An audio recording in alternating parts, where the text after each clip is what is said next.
अभिनेता सलमान खानच्या घरासमोर झालेल्या गोळीबार प्रकरणात अटक करण्यात आलेला 5वा आरोपी मोहम्मद रफीक चौधरी याच्या चौकशीनंतर धक्कादायक माहिती समोर आली आहे। बिश्नोई टोळीच्या रडारवर फक्त सलमान खानच नव्हे तर इतरही बॉलिवूडचे कलाकार होते।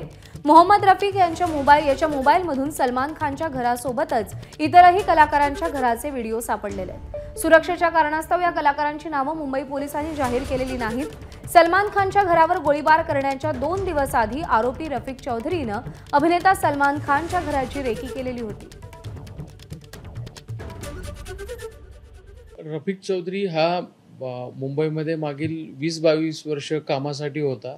या केसमध्ये जे सुरुवातीचे 2 अटक आरोपी आहेत यांना रफीक चौधरी हा वेळोवेळी भेटलेला आहे आणि ही घटना पूर्ण करण्यासाठी जी मदत आवश्यक होती ती त्याने दिलेली आहे।